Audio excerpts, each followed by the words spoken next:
Good morning, classroom family, and welcome to your Thursday, May 7th, 2020. I hope everyone is having a terrific week so far. The sun has been pretty bright and beautiful, so I hope you've been enjoying it, and I hope you've been getting a bit of vitamin D, either by staying close to a window or by taking a walk with someone you love and enjoying the fresh air and sunshine. It feels best when it warms you, even from behind on your neck and your head. It's like putting a comfy blanket over you. So let's cross our fingers that we do get a beautiful weekend ahead. I wanted to talk about a few important things in this video, and I want to start off with our math. Because I've had a few questions and a few issues around the rounding numbers to the nearest tenth, I wanted to review place value. So let's take a quick look at that right now here on this chart. Right over here, I have a 3-digit number. Now, I know for the most part, we are working with 2-digit numbers that have a ones place and a tens place. So for just a second, I'm going to get rid of the 1, and we're going to look at this as 48. This is a quick review, and we know this from our addition and subtraction as well, that our 8 represents our ones column, while our 4 represents our tens. But for some of the grade 2s, you received some examples where you were still asked to round to the nearest tenth, but you had a 3-digit number. So if this represents our ones and this represents our tens, what would the next number be, or the third digit represent? The hundreds column. But remember, you're still being asked to round to the nearest tens. So what would you look at? Take a second. Would you look at the 1? Would you look at the 4? Would you look at the 8 when you're interested in rounding the tens? So if there's a 4 in the tens column now that represents 40, and there's an 8 in the ones column that makes it 48, what would our 10 turn into? Well, remember, you can think of the little chant that I gave you, or you can use a number line strategy, or you may just remember your own formula for rounding. Again, is the 8 greater than 5? Yes, it is. So is 48 closer to 40, or is it closer to 50? If you said 50, you are correct, and that would mean it turns into 150. So I know the answer was there all along, but it's important that we understand the process in which we get there, and it's also important that we're able to explain our answer and the steps we have to take to get it. The next thing I wanted to talk to you, still connected to rounding, has to do with single digits. For example, on some of your rounding pages for both the grade 1s and 2s, you may have found a single digit like 4. If you're being asked to round to the nearest tenth, what would you do? Is there a 10 there? 4 would just remain 4. So if you kept it the same, you are on the right track and you are correct. If though, however, and I'm going to add this example in, if we were looking at the number 8 and I asked you to round to the nearest 10, there's no 10 in the column there. So here's the interesting thing about this. In my research, I found that the thinkers in the math community have two different ideas around this. Some people in the math community say we keep 8 just the same because there is no 10. And some people believe that because 8 is greater than 5, you can round to the nearest 10, which would be what? If we're at 8, what would the nearest 10 be? It's pretty clear, we're 2 away.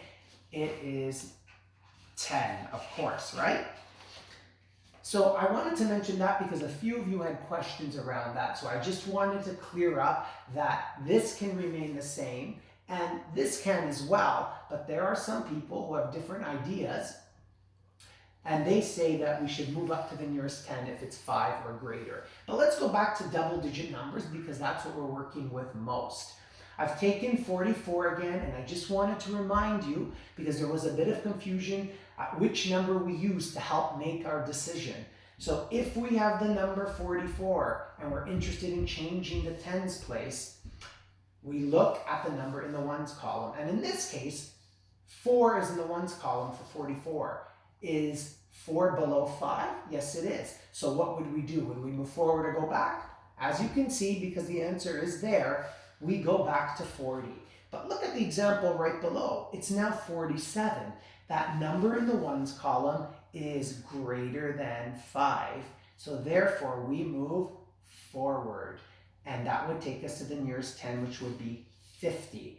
All right, so I hope that clears some things up. The last thing I wanted to say just about rounding is to give you an idea, because I was thinking back in my last video, I really didn't explain why we round and how it helps us in our thinking and in our everyday math. Do you remember way back when we were looking at number identification and digits, we talked about clean numbers? And I said they're not clean numbers because they wash up a lot and take a lot of showers and baths. They're clean numbers because they're easy to count quickly by. For example, we agreed that 10, or counting by 10, is a clean way of counting because we just say 10, 20, 30, 40, 50, 60, and so on. But there are all those other numbers between 10 and 20.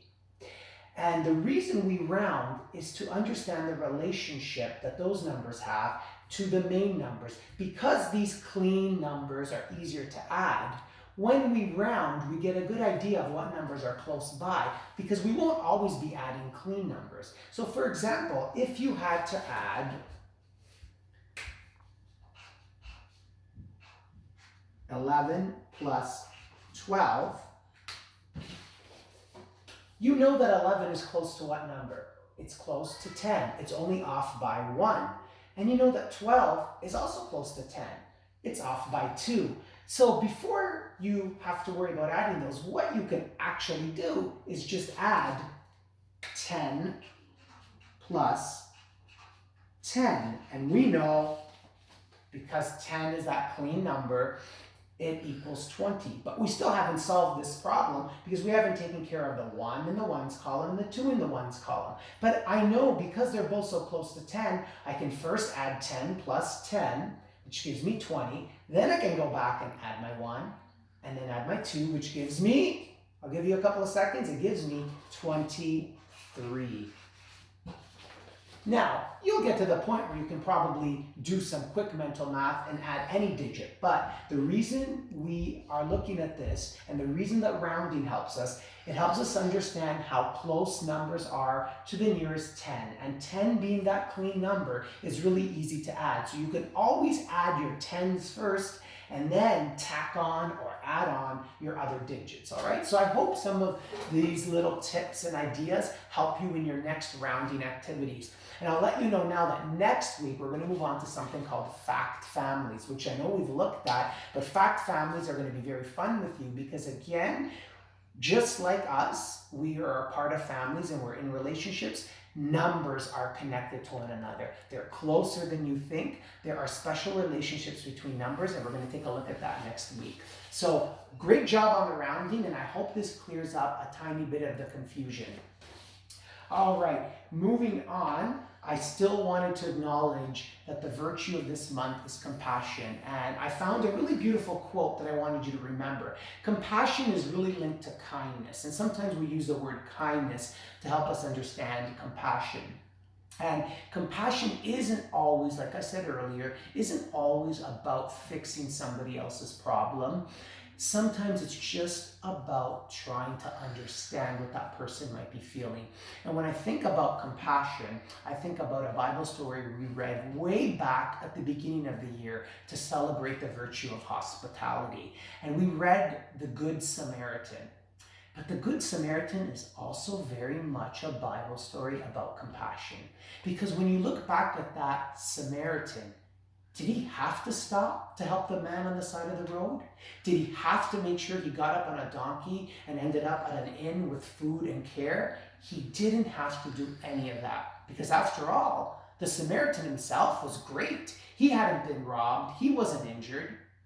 But he still took the time to understand and feel what it might be like to be going through that. And ultimately, he went that extra step and ended up rescuing the man and helping him and making sure he got the care he needed and the food he needed. And he even paid, if you remember, he even paid the innkeeper in case he should have to stay there longer.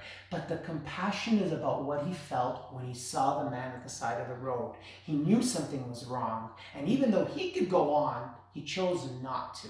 So I want to just read a little quote I found that you can take with you, and I hope you always remember this. It goes like this: kindness in words creates confidence. Kindness in your thinking creates strength. But kindness in giving creates love. So when you take it to that next level, you are really spreading the love out there in the universe, and that's what we always need more of. So in this month of compassion, and always, just remember, take time to try and understand what somebody else might be going through, even if it's never happened to you, and even if it takes a little bit of extra time to connect and understand, take that time to find your compassion for others. All right. We're moving on in science to focusing on different energy forms. And what I'm sending in your files for the next 2 days are some really fun energy activities. One beginning with a word search. Now, you can either start with the energy reading or the word search. It's really up to you. I'm going to give you that choice. The word search may be a good idea because it's going to give you some really good vocabulary and a head start, and you'll have some fun doing this as well. Or you can dive right into the reading. And I know it looks quite long, but I'll be honest with you. I kind of struggled when I put this reading together. I thought to myself, is it too long? So then I took a bit off, and then it was too short. And then I added more on, and I felt it was too long. So I went back and forth until I finally thought to myself, well, my grade 1s are almost in grade 2, and my grade 2s are almost in grade 3, and I know that they're ready for this. And of course, just like we did with the Holy Week readings, I am going to read this to you, and you will then plug in the missing vocabulary so that it makes sense, right? So I'm going to do that reading now, and feel free to use the video to guide you as you fill in the missing pieces of information, or you can try to challenge yourself and do it on your own, but the correct words will be right here in the reading, and I will go nice and slow so you can follow. All set? All ready out there? Energy in our lives. Energy is the ability to do work. Energy is used all around us each day, and we need it to do almost everything. There are many different forms of energy in our world. One very important form of energy we rely on is solar energy. We get both heat and light from the sun. The sun's energy keeps the earth warm enough for plants to grow and people to live. Energy never disappears because it keeps changing into different forms. For example, humans can do work and be active because of the energy they get from the food they eat. Some other energy forms we use each day are electrical, gasoline, wind, and sound. So that is the entire reading. And I want you to actually start thinking about the energy forms you use in your own home. So if you open up a refrigerator, you are counting on energy when you do that to keep your food fresh. If you turn on a computer, which we're all doing lately these days, you are using energy. And if you are just raising your hand to pick something up or write something down, you're using energy. For example, I am using human energy to talk to you. And where did I get this human energy from? Well, the food I ate fuels me. And where did the food come from? It came from either plants and animals on the planet. And how did that food and those plants grow on the planet? Well, from solar energy. So I will let you know that solar energy is probably the most important because it heats the world and lights it up so planet Earth is possible for us to live on. So there is kind of like a trickle-down effect. I have the energy I need to do work because I eat food. Food came from plants and animals on the earth who can stay alive because of the sun. So we're going to take a closer look at that. And I've also included in the files this week some examples of solar energy for you to draw. All right, moving on now to our retelling format. Again, we're just discussing the retelling to get you ready for your very own version of it coming up later on. But last time we talked about the problem in Benvolio's heart, and I directed you to the pages because you do have your own copies of this. Now we're moving on to the middle of the story. Middle of the story we also can call the climax. That's when the action rises. So think of a movie you go see when it's really exciting, maybe like a car chase or something like that, or somebody's at the top of a mountain and they need to get down. This is the exciting part of the story when the action rises, and I'm going to direct you this time to these 2 pages, and you can tell that something has happened here just by the illustration. An idea has occurred to Benvolio. He has a plan. His heart is on a mission. So this is the middle of the story.